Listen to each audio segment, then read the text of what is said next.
Mark weighed 325 lbs, and after he and Sarah had lost some friends to heart attacks, she grew concerned for Mark.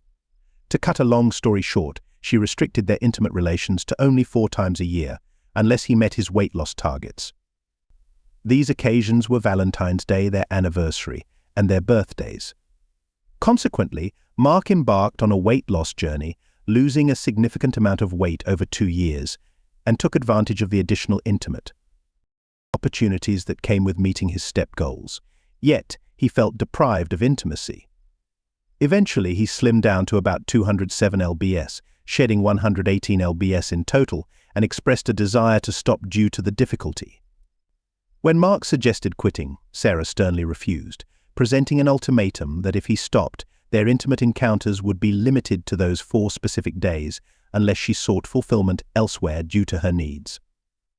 This threat shook the foundation of their marriage visibly, as Mark was taken aback, his face reflecting total surprise and confusion. The foundation of their marriage seemed to crumble as sadness and hurt turned into anger and revulsion, marking a grave error on Sarah's part. She had driven the man she cherished to his limits to satisfy her wishes for him to lose weight, then threatened infidelity to punish him for potentially not adhering to her goals. Mark was furious, recounting his strenuous efforts over 2 years to lose over 100 lbs to make her happy, highlighting the emotional toll and her use of intimacy as a coercive tool. Now, facing the possibility of continued deprivation and her infidelity, he felt betrayed, questioning the entire premise of their marriage and her fidelity during those years. Confronting her, Mark expressed his disillusionment, doubting whether their marriage could recover from such a breach of trust. After Mark's stern confrontation, he left for the garage, needing time to reflect, while Sarah was left crying, recognizing the severe doubt now planted in his mind, which would not be easy to dispel. Sometimes words are spoken impulsively, and that was precisely what happened here, Sarah realized, regretting how her words had impacted Mark. I felt immensely proud of him for what he had achieved, but my greed grew and I craved more. I believed he had done so much for me already, yet my greed intensified and I desired more. Now, I must strive to regain what I lost. 3:48 Mark searched through the garage for an hour, aimlessly keeping himself occupied while sorting his thoughts. Mark doubted his wife had been unfaithful over the past 2 years, but he wasn't entirely certain. Earlier that day he had been confident, but her recent remark made him question everything. He couldn't predict if she might betray him in the future. Earlier, he would have dismissed such a thought, but now he was unsure. 4:16 I need to find out, Mark declared aloud. He returned to the house. Sarah was still at the kitchen table, looking weary with red eyes from tears and a red nose. Mark noticed and felt remorseful, yet he resolved to stick to his decision. Sarah, here's what's going to happen. I'm stopping the diet right now. You don't need to worry about denying me intimacy because I'm withdrawing from it myself. We can maintain the same 4 times a year schedule you set, or even skip it altogether. I don't mind, however.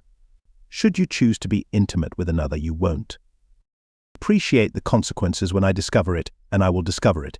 Your lover will suffer severely. I'll ensure he regrets it. I'm certain his face won't be looking kindly at you by the time I'm finished. Depending on my mood then, it might even be graver.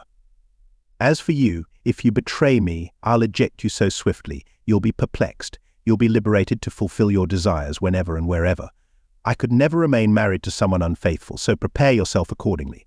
And just so you're aware, I'll be monitoring your every action from now on. I no longer trust you, so you must be exceedingly cautious in all you do. But no matter how careful you are, I'll uncover any infidelity, Mark continued. I'm heading out for a bit. I won't be back for lunch, but will return for dinner. If you don't feel like cooking, that's fine. We can order a pizza or some Chinese food. Mark took his car keys from the counter and left through the back door into the garage. Shortly after, Sarah heard the garage door open and Mark's car pull away. Oh my God, I can't believe this. How could I have been so foolish, she exclaimed, starting to weep again. 6:29 she remained seated, regretting her earlier words. Later she rose to use the restroom, then lay on her bed and continued crying. When Mark came back that afternoon, he found her just as he had left her. Like many husbands who suspect their spouses of infidelity, Mark decided to investigate on his own. He thought the simplest approach was to drive to the telephone company and ask for a printout of the call records for their home phone and his wife's cell phone, both of which were registered in his name, so he anticipated no difficulties in obtaining the reports. The landline phone company informed him that he could receive his information digitally, and they were able to transfer the call logs from the past 3 years onto a CD for him for a nominal fee. He happily paid the fee and left the office with everything he requested. Indeed, he requested 3 years' worth of logs because he wanted to review the period before he started his diet to see if there was any reason for Sarah cutting off communication with him initially. Next, he visited the mobile phone company and asked for the same data. Initially, they hesitated since it was his wife's mobile number he was interested in, but Mark clarified that it was a joint account with his name clearly listed on the records, so they had no grounds to deny any information he might ask for. They also offered to provide the data digitally for a fee of $20. Mark found the price high but felt it was likely worth the expense to more conveniently access the data. He made a mental note that he might consider changing his mobile phone provider in the future. Arriving home around 4 p.m., Mark noticed Sarah asleep on their bed. He chose to let her rest and return to their home office, locking the door to avoid interruptions. He sat at the computer and transferred all the data from the 2 CDs into a folder in his documents. He had already planned his method of searching. He would begin with the calls from 2 years prior and compile a list of every telephone number called during the first month of his diet, when Sarah had limited his sexual activity to 4 times a year, plus rewards for achieving goals. That was September of 2008, on their home phone. September showed 96 calls to 19 different numbers. Utilizing the sorting options provided by the phone company's format, he organized the list by number, showing the number, date, time, and duration of each call. Once he understood the system, it took him about an hour to prepare that list for every call made from their home phone over the last 2 years. He was just about to start the same procedure with Sarah's mobile phone data when he heard the office door knob rattle. The door was locked, so no one could enter. He saved all his work and hid any evidence of his activities. He logged off the computer and went to open the door. There stood Sarah, looking extremely unkempt, with messy hair and her eyes and nose red from crying and sniffling occasionally. She looked down, only occasionally looking up into Mark's eyes. She said, "Mark, I am so sorry for what I have done to you. I know you were hurt and angry with me. And I know I was selfish and cruel to behave and speak as I did. Please forgive me. I realize now you achieved wonderful results on your diet and I should not have had any say in whether you continued or not. That was for you to decide. But I guess I just felt overwhelmed by it all and got carried away. Please forgive me, Mark." Replied Sarah, "I forgive you for now, but only because I am not aware of anything more. I love you, and I lost all that weight for you. I struggled with it for 2 years and gave up sex during that time, all for you. I just couldn't handle it anymore. Unfortunately, as I said. The issue is now obvious, and I must know without any doubt whether or not you have been unfaithful, or it will torment me. So if you have not cheated on me in the past and do not do so in the future, we might be all right. But I need to be certain. So you will just have to cope with this situation. I didn't cause this confusion you did with your abrupt remark and threat. I can't fathom how you assumed I might react, but clearly you never thought about how it would affect me or harm my trust in you." Sarah was hoping Mark would simply forgive her and dismiss her words, but that was not going to happen. She thought, perhaps I deserve everything that's happening, yet she wished it could all just vanish. She nodded her head slowly in resigned acceptance, turned, and walked silently back to the bedroom, closing the door behind her. She lay on her bed again, not sobbing, but with tears streaming down her face. Mark opened the bedroom door and asked, "Sarah, would you like something to eat?" Sarah responded, "No, Mark, I'm not hungry." Mark then walked out to his car and drove to a nearby spot called Grisham, a place he and Sarah had often visited for drinks, known for its excellent food. He planned to indulge in a few beers and a savory bacon cheeseburger. In the past 2 years, he had limited himself to no more than 2 beers a week and had not eaten a single bacon cheeseburger. Tonight, he decided to treat himself despite his heartache. He was determined not to let himself become overweight as he had been before, but tonight he planned to enjoy his meal, heartbroken as he was for his wife and pained by the betrayal and distrust she had imposed on him. Upon returning home, he went back to the office and started working on the call log from Sarah's cell phone. Familiar with the process, he completed the mobile phone list in half the usual time. After reviewing both lists, Mark noted that over the course of 2 years, there were 3,482 calls made from a total of 45 different numbers. He decided to organize the calls by telephone number, leading to some unexpected findings: nearly 300 calls to his cell phone, about 200 to his parents' number, and a similar amount to Sarah's parents' number. Calls to each of Sarah's sisters were nearly as frequent, and around half as many to his brother John. Additionally, there were various calls to friends whose numbers Mark recognized, and a few to unknown numbers. Among these, he discovered over 200 calls to one unrecognized number and more than 50 to another. He also noticed 30 or more calls to several other numbers over the 2 years, which he assumed were to places like hair salons, stores, churches, etc. None of these statistics particularly troubled Mark, so he simply noted them and returned to examining the 2 major unfamiliar numbers. Being the person Mark was, he decided to delve deeper and sorted the calls by day and time for those 2 numbers, leading to shocking outcomes that sent a chill down his spine. Immediately, he was overwhelmed with suspicion and anger.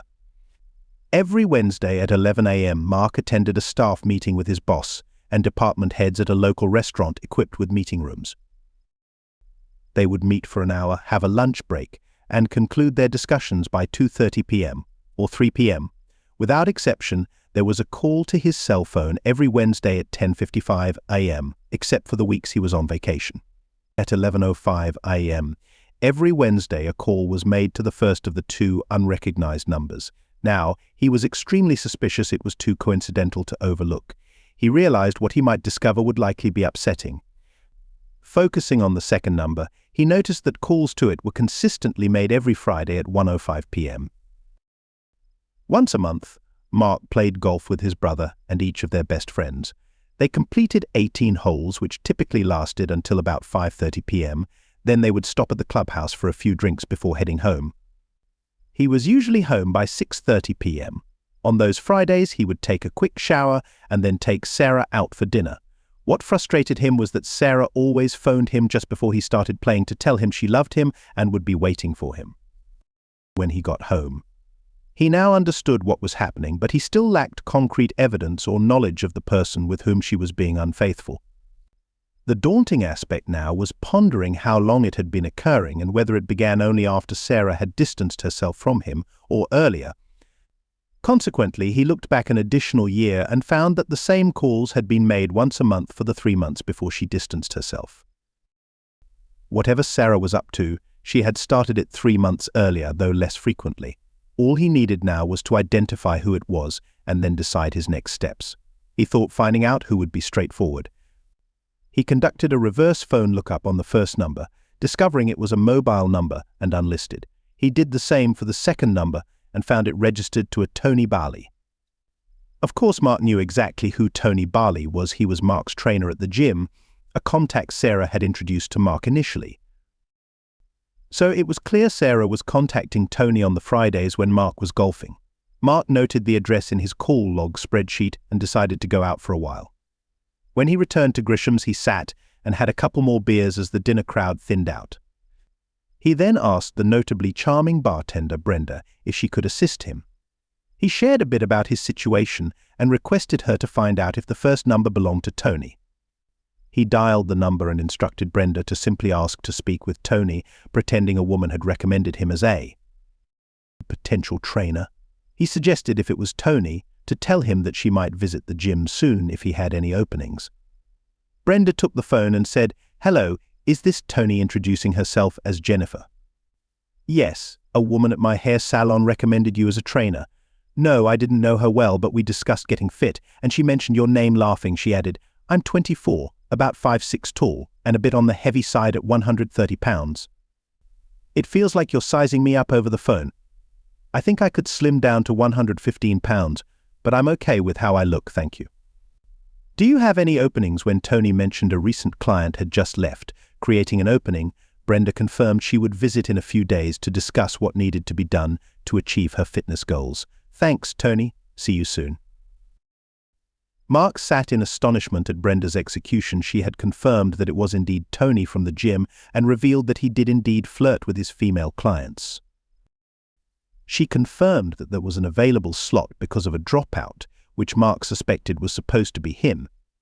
He believed that Sarah had already informed Tony about their situation, cautioning him to be extremely careful. Yet, as he sat there feeling very low, he found some humor in what Brenda had said. He didn't know or care about her actual weight. She was attractive just as she was. Mark smiled at her and remarked, "You're quite amusing, and I think you're perfect just as you are, so you should steer clear of Tony. No one could have a more ideal figure than you, Brenda."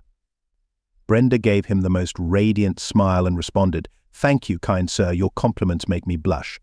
Honestly, Mark, you're quite the looker. I can't fathom why your wife would look elsewhere. Any woman would be fortunate to have you as a friend and lover." Mark then smiled to himself. "Well, Brenda, 2 years ago I wasn't the looker you describe, but that still doesn't excuse her infidelity. I'm grateful for your help, both for finding out about Tony and for lifting my spirits. I'd love to stay and chat, but I should head home. I really appreciate what you've done." Mark returned home, and since it was late, he went straight to bed. As he climbed into bed, he glanced at Sarah and felt a wave of loss and disappointment wash over him. He had never felt so low, yet he suspected that things might get even worse. Sarah stirred slightly as he got into bed and whispered, "I love you, Mark." Mark merely grunted in response and turned away from her, trying to fall asleep. He lay awake for a long time, thinking. He thought he heard a sob or two from Sarah, but she seemed to have calmed down somewhat. In the morning, he woke to find Sarah nestled against him, her body pressing against his back, making his resolve even harder to maintain. When she realized Mark was awake, she reached around him and touched his tense back. "Mark, please forgive me for what I said, and make love to me." Mark knew he was in a precarious position if he stayed in bed. He was vulnerable to Sarah's allure, and he knew he would succumb if he didn't leave. And his determination held firm, and he replied, "No, Sarah, I need to get going this morning, and we don't have time. Besides, I told you that you were cut off, and I intend to stick to that." Mark got out of bed, showered, and left for work. Sarah muttered to herself, "Mark, I know I deserve this for what I said, but it's too painful." When Mark reached work, he shared with his boss that he was dealing with some personal issues. He briefly outlined the situation, and his boss advised him to take any necessary time off to resolve his suspicions. His boss also recommended a top-notch electronics distributor who could supply him with surveillance equipment. Mark thanked his boss for his concern and support, informing him that he would leave after lunch and take the rest of the week off from Wednesday to Friday. His boss nodded in understanding, aware of what Mark planned to do, and wished him luck. Mark then visited the electronics distributor, where his boss had already arranged for him to receive whatever he needed. Although Mark felt he wasn't prepared to confront any visual evidence, he was ready to try some audio surveillance. He acquired 3 high-quality bugs with enough battery life to transmit several hours of activity to a receiver within a few city blocks. When the operator transferred the data, Mark arrived home to find his dinner ready on the table, his favored lasagna paired with garlic bread and sweet green peas. He thanked Sarah for the delightful meal and excused himself to watch some television. Sarah cleaned up the kitchen and later joined him in the TV room, wisely keeping her distance.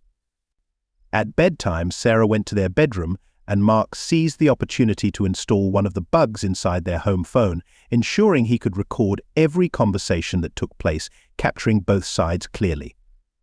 He felt a bit anxious about attempting to place a bug in Sarah's cell phone, but decided to proceed anyway, thinking, "Just do it and don't fret about it. It only took a few minutes." And soon he had a reliable source to monitor calls from both phones. The challenging part would be to install a bug in Tony's phone. Mark didn't necessarily need to listen to any of Tony's conversations with Sarah since he had already bugged her phones, but considering the possibility that she might avoid using her own phones and opt for a public phone, he decided to bug Tony's phone as well. Mark recalled that Tony worked closely with a muscular blonde woman on Wednesday mornings, usually watching her intensely throughout her time at the gym. Frustrated by this, Mark resolved to plant a bug on Tony's phone during one of these sessions, convinced Tony would be too distracted to notice. He went to the gym and spotted Tony's phone on his towel, about 10 feet away from where Tony was intensely engaged with the blonde. Aware of the risks, Mark thought, What do I have to lose? He stealthily approached, slipped the phone into his pocket, and retreated to the men's room.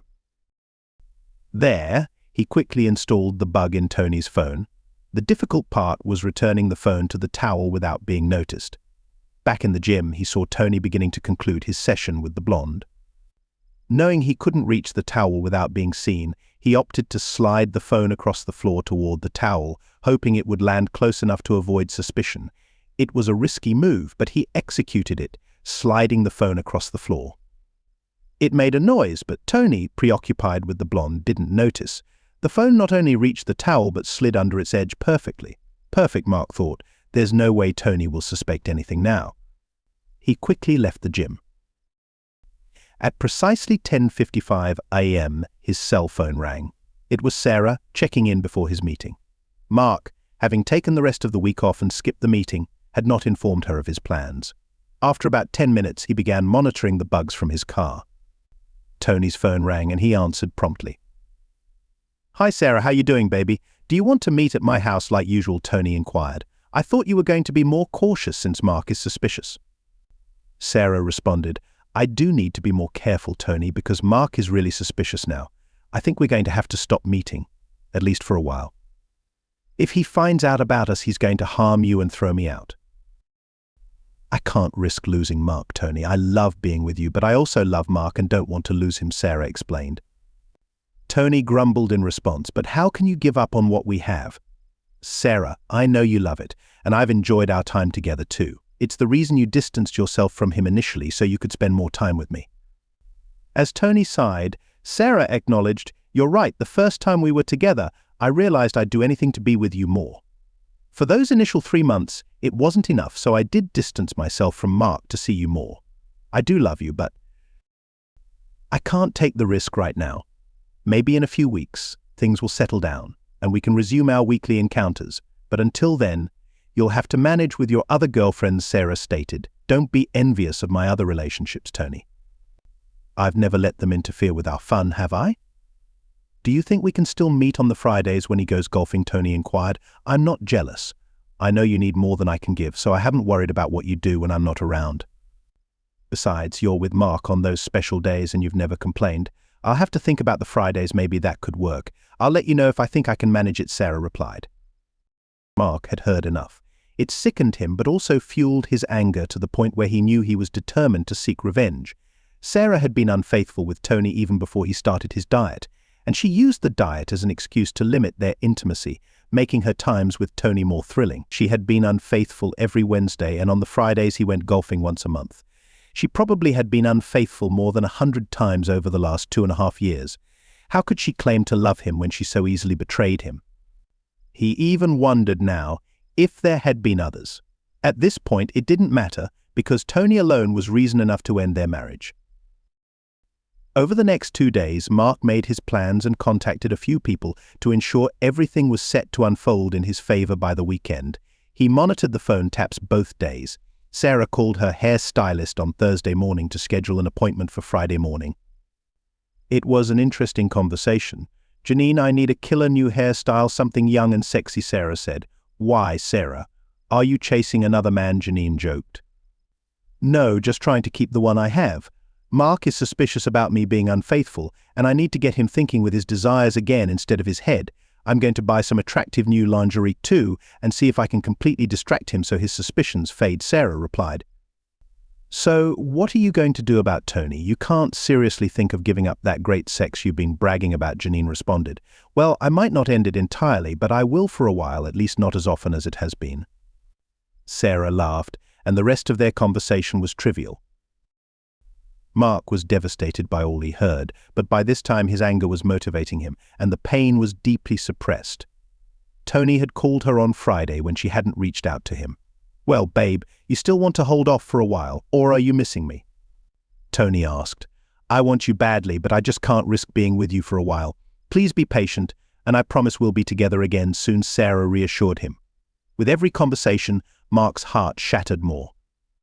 He couldn't fathom any genuine affection in this relationship. It was all selfishness on Sarah's part, with no consideration or respect for him. He pondered where things had gone wrong. Well, his plans were set, and he was ready for retribution. On Saturday after lunch, the doorbell rang.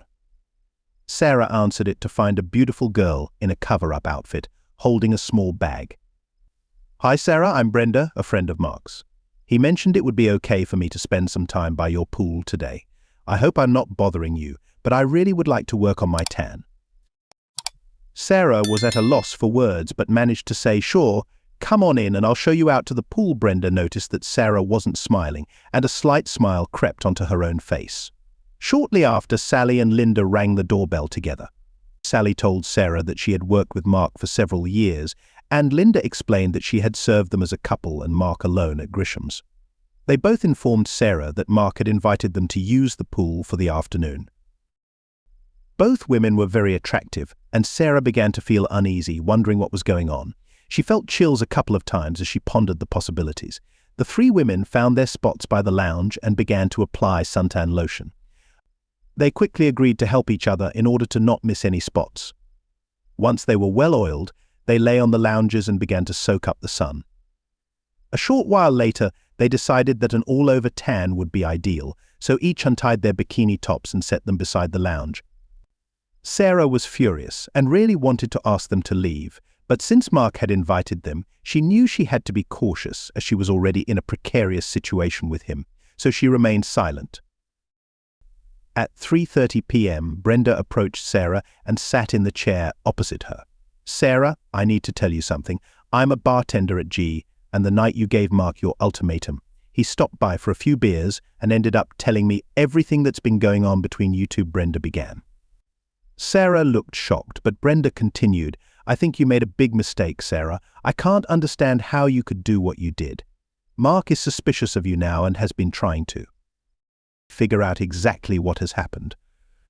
I think it's only fair to warn you that Mark told Sally, Linda, and me that if he finds out you cheated on him in the past or cheat on him in the future, he is going to start being with all of us for each time you cheated." Sarah's mouth dropped open, and she started to respond. But Brenda interrupted her. "He also mentioned he's going to have some questions for you, and if you lie to him, he will also be with one of us for each lie. We all think Mark is quite a catch and would love to be with him." Brenda was confident that Mark would be with her because she already knew about Sarah's multiple affairs and assumed Sarah would lie to keep her infidelity secret, thus ensuring Mark would be quite occupied with the three women. Sally then joined them, sitting down and adding, "I've known Mark for several years and always thought he was attractive and sweet. I know he was overweight, but underneath that he was still the sweet guy he has always been, and I've had a huge crush on him. I still do. But now there's even more reason since he's in great shape. I know you two are having problems, but I wanted you to know I never made a move on him before, but I am now. He can have me any time he wants." Linda chimed in, "I've been observing you two for a couple of years, and I always noticed how much he showed his love for you. I saw how he doted on you, and that he was always kind and considerate. Many times I thought how lucky you were to have such a man, and I wished I could be so fortunate. In fact, I fantasized that it was me Mark was with. He lost 118 lbs to make you happy and became quite attractive in the process, and yet you treated him as you did. I know I would do almost anything to have a man like him." Moments later, precisely at 4 p.m., as Mark had arranged with the three women beforehand, he walked out through the patio doors onto the deck and smiled as he saw the four women there. "Hi Sarah, I see you've met my three friends, and I also see they've started working on their tans. I must admit this is the first time I've seen any of these beautiful bodies, and I am quite pleasantly surprised. Ladies, I'm afraid you're going to give me a hard time." Sarah: "How come you don't have your top off? Don't you want to compete for my attention?" Sarah was deeply upset by the afternoon's events but realized that she had to play along. Reluctantly, she untied her top and let it fall. "Sarah, I have a couple of questions for you, and it is crucial that you answer them truthfully. During our marriage, have you ever been unfaithful to me?" Sarah answered. "No, never," Mark continued. "Sarah, are you telling me that you have never cheated on me with Tony from the gym?" Sarah again responded, "No, Mark, I have never cheated on you with Tony or anyone else. Where did you get such an idea?"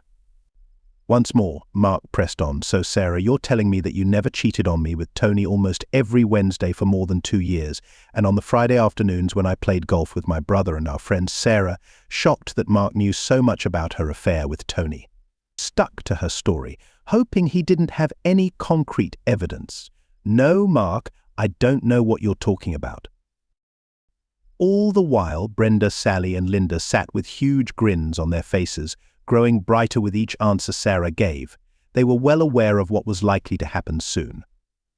Well, Sarah, it seems that you are not only a cheater but also a liar, Mark declared.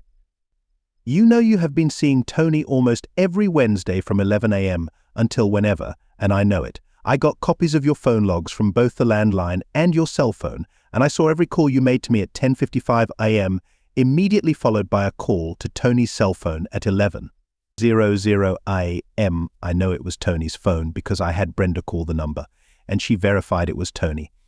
I have no pictures of you two together because I didn't want to see that for the rest of my life. But Sarah, I know in my heart that a call to him every week wasn't innocent. So I don't need pictures to confirm it. Sarah was in shock, realizing that Mark knew everything, and she braced herself for difficult times ahead in their relationship. She began to say something, but Mark cut her off. Sarah, there's really not much to be said and nothing you could say that would convince me you haven't been cheating on me. You know how much I loved you, but right now my hurt, disgust, and anger are so much stronger than my love for you. I brought these 3 lovely ladies here today so you could see them in all their glory. I want to tell you a bit about each one of them too. Sally has been an associate of mine at work for several years. She is such a beautiful and sweet girl. We have worked well together all these years, and I have known for a long time that she had a crush on me. As I got more fit, I noticed changes in her that made me believe she felt even more than a crush. I never reciprocated because I was married and loved my wife dearly. Believe me, Sally, I am very attracted to you as well, but never acted on it. Linda, I have known for a much shorter time. As I know she told you, we only met when you and I would go to Grisham's together and she would serve us. I could tell she enjoyed seeing us together. And only recently did I learn she fantasized about being with me instead of you being with me. She is a lovely girl, and I am flattered that she thinks so highly of me. Mark paused, then added, and doesn't she have the most fantastic figure you've ever seen? I don't think I've ever seen a more perfect pair of breasts, and I'm looking forward to enjoying them, Mark confessed. I've known Brenda for the shortest period among these 3 ladies. I've seen her at Grisham's for a while, but never really had the opportunity to talk to her until the night you confronted me. Brenda was the quintessential bartender, listening to my woes as bartenders do. But there was something more. I could see the compassion in her eyes, the pain on her face as I shared my suffering, and the anger that someone could treat the man who loved her that way. Quite quickly, there was a connection. And she actually helped me uncover things I couldn't have found on my own. By this time, Sarah was on the verge of a complete breakdown. Tears streamed from her eyes, and her breathing became heavy and rapid with distress. She had so much she wanted to say to Mark, but the words just wouldn't come out, and she remained silent. I must say, I'm really looking forward to being intimate with these 3 beautiful women, making love to them, and yes, being with them in every possible way. They have all shown an interest in me and want to be with me. I am in for quite an experience, don't you think, Sarah? Mark continued, but Sarah, I promised you that I would not be unfaithful in our marriage. How am I supposed to be with these attractive women if I'm still married to you? I can't break my promise, that's not who I am. So the only solution is for us to no longer be married. Brenda reached into her bag and pulled out divorce papers. Sarah, I'm a bartender at night, but I also have a day job. I'm a process server. You've been served. I admit it's the first time I've ever served anyone while topless, she added, chuckling at her own comment. Overwhelmed, Sarah burst into tears. Oh, Mark, please don't do this. I am so sorry, so very sorry I hurt you. I will do anything to make it up to you. I love you and want to be with only you.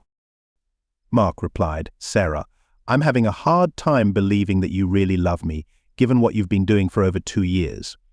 It wasn't just a couple of times, Sarah. I'm sure it has been more than 100 times you cheated with Tony, and I'm not sure if there were others or not.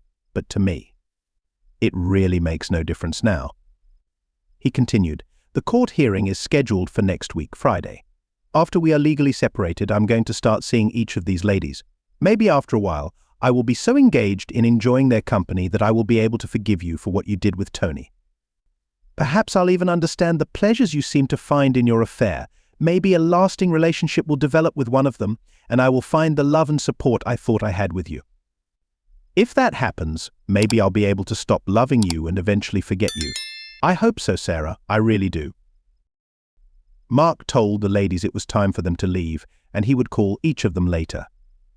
He went into the house to pack a few things to hold him over while he stayed at a hotel until Friday, when either he or Sarah would officially move out. Unable to do anything coherent, Sarah just continued to sit by the pool, softly crying. Mark walked out of the patio doors, set his suitcases down, and then approached Sarah.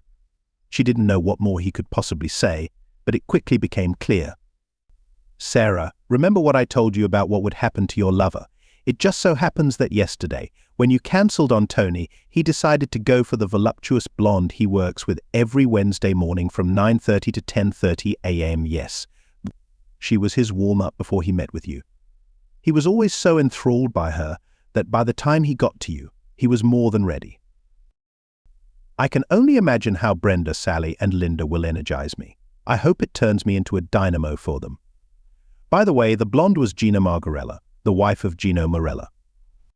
It seems Gino did not appreciate Tony being involved with his wife, and he, along with some associates, dealt with Tony rather harshly. I believe his face is quite damaged, a few teeth remain, and several of his ribs are broken. Gino was so grateful that I informed him about what was happening that he let me deliver a significant blow to Tony. I think Tony won't be capable of fathering children anymore. In fact, I'd be surprised if he could engage in any sexual activity again. And don't worry, Sarah, I will of course deny any involvement in what happened to Tony. Besides, Friday was my golf day, and my brother and friends will provide a perfect alibi. Have a great life, Sarah. I'll see you in court next Friday. Sarah was left in tears that day, utterly alone. Within the next 2 hours, her bags were packed, and she was sent to her mother's house. It took 7 months to finalize their divorce. Sarah was devastated and sank into a deep depression. As for Mark, he never followed through with what he claimed he would do with the other ladies he never intended to. Instead, he got himself 2 golden retrievers and found true, unconditional love with them. History 2. I was raised in a quaint town, deeply in love with my high school sweetheart. I imagined our life together as a heartwarming country song. We were each other's firsts and had been together for 5 years. I was on the brink of proposing to her, or at least that was the plan. We were supposed to go to the same college and then get married. However, everything changed one fateful night when I found her in a nightclub restroom with a promoter. I was shattered, and this incident, among others, left me deeply wary of relationships for much of my adult life. I'll share some of the most troubling experiences that have left me feeling disillusioned.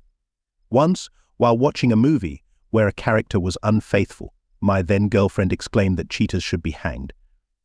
She said this with a look of utter disgust on her face. I thought she was the woman of my dreams, not realizing that a year later I would catch her cheating on me. Our families were close friends and trusted us implicitly. She could even stay over at my house without their concern, convinced we were destined for each other. However, when she turned 20, it was as if a switch had been flipped. Suddenly she craved the nightlife and club scene, but since we were both under 21, we couldn't get into the kind of clubs she wanted. As an introvert, I was okay with waiting until I was of legal age, but she was insistent on getting in sooner and wasn't deterred by the risks. A few weeks later, she showed up with a surprisingly authentic-looking fake ID she got from a guy who had made them for some of her friends. Despite my reservations, I agreed to get a fake ID so we could go to clubs together. I'm more of a homebody, so the club scene, with its loud music and bustling crowds, wasn't really my scene, but she had labeled me as dull when I expressed my reluctance. Wanting her to be happy, I reluctantly agreed to join her, even convincing a close friend to come along.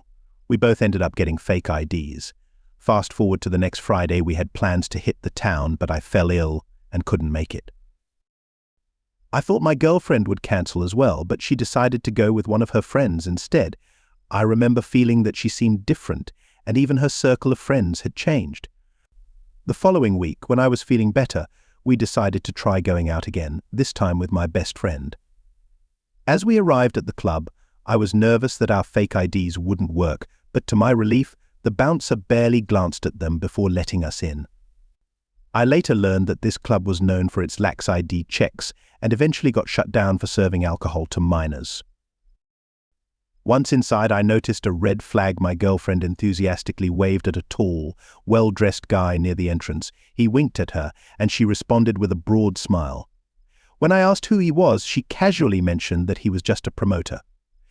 I tried to ask more, feeling a pang of jealousy, but the blaring music made it hard to talk, and she never really responded, probably because she couldn't hear me over the noise. We got our drinks and started to mingle, following the crowd's lead. The more we drank, the more enjoyable the music became. My buddy and I were dancing and having a great time, but suddenly I realized my girlfriend was nowhere to be seen. I asked my friend if he had seen her, and he mentioned she had gone to the restroom.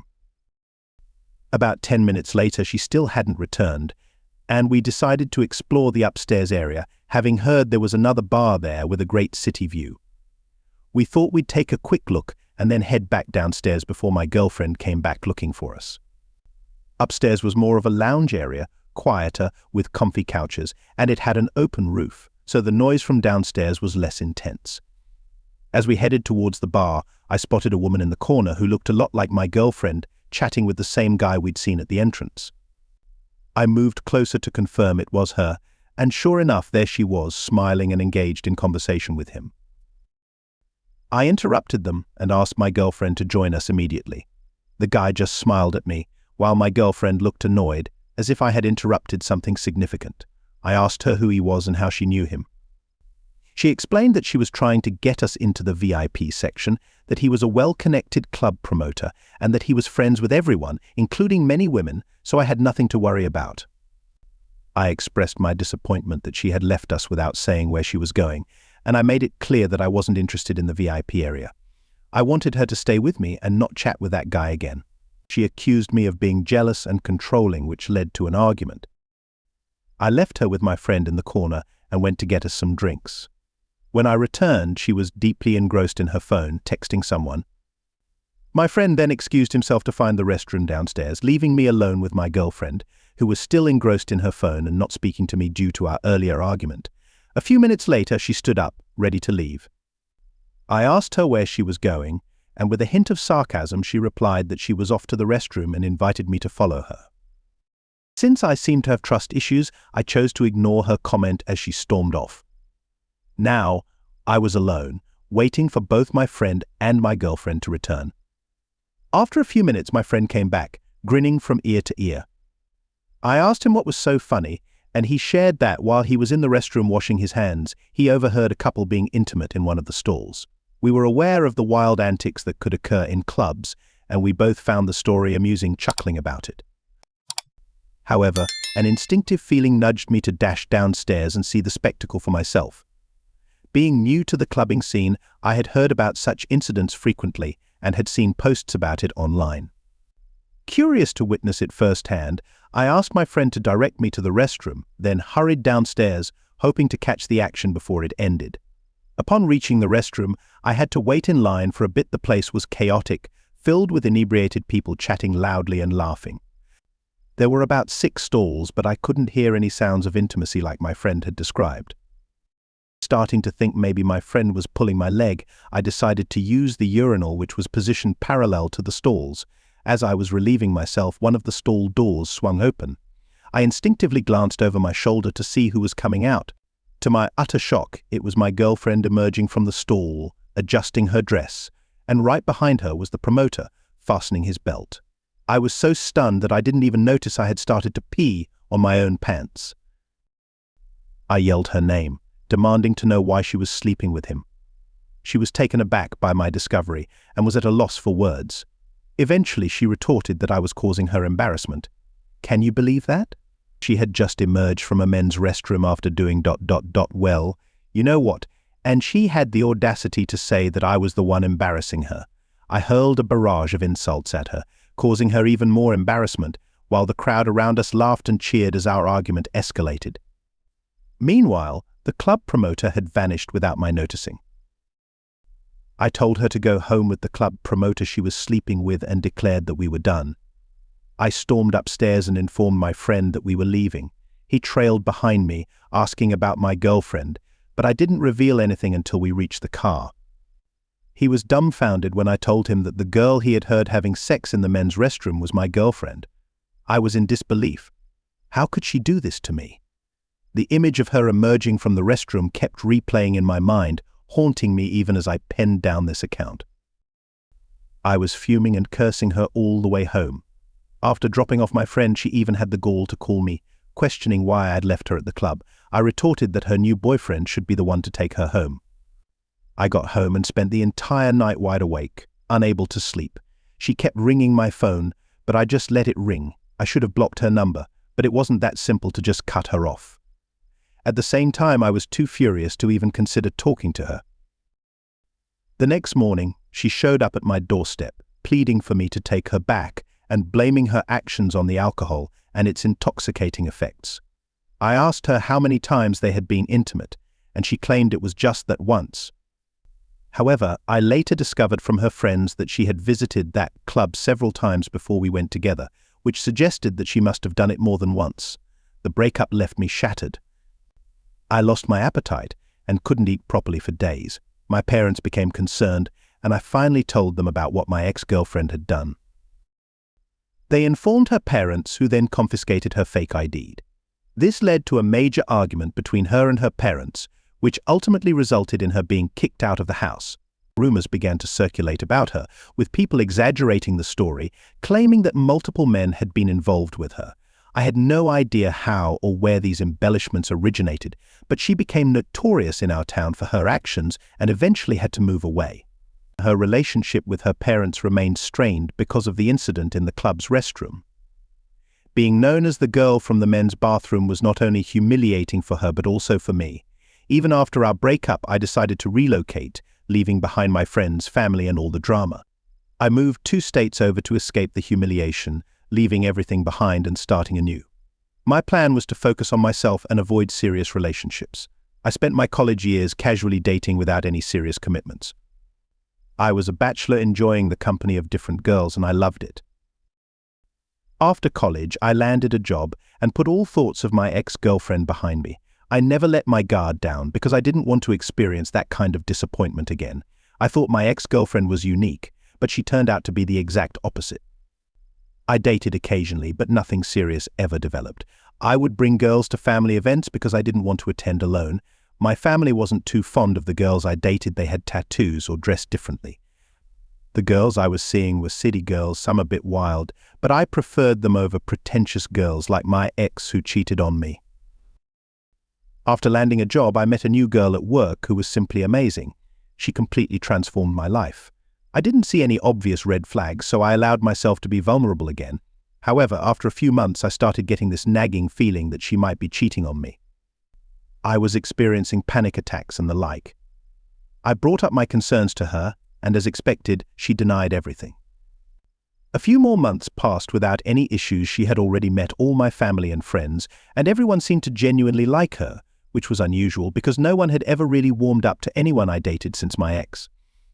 I took this as a positive sign, but it still took me some time to trust her enough to let her move in with me. We started living together, and everything seemed to be going well, but then the intrusive thoughts began. She had me convinced that I was losing my mind to the point where I considered admitting myself to a mental health facility. I thought I was dragging past trauma into my current relationship.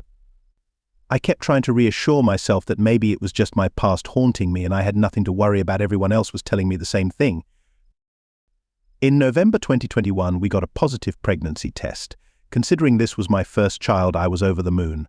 But then, in December 2021, just a few weeks later, those unsettling feelings returned. I started digging into her social media and was shocked by what I discovered. It turned out she had been cheating on me for about 11 months. I immediately downloaded all the chat logs and accessed every account I could.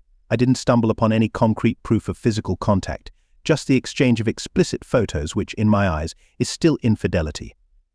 She had also been sharing intimate pictures and videos of me, even agreeing to some involving me without my consent.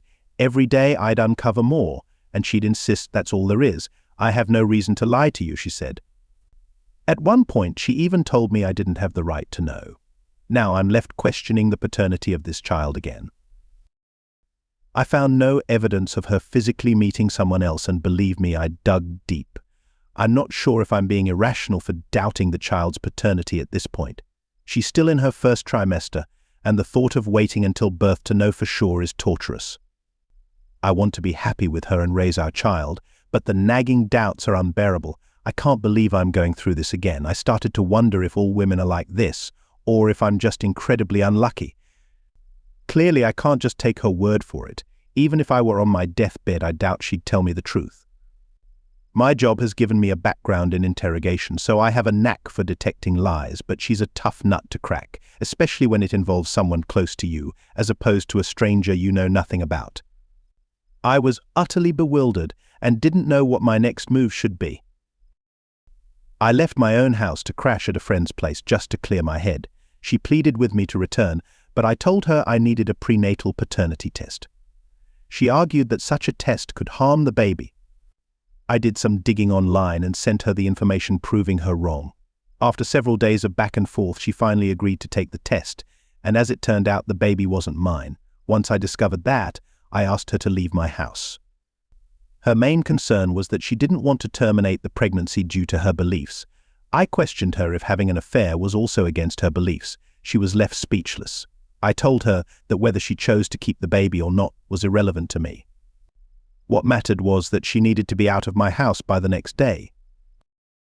Apparently, she decided to terminate the pregnancy because 3 months later there were no signs of her being pregnant. We continued to work at the same place for another 5 months before I decided to look for another job, as she kept trying to reconcile with me.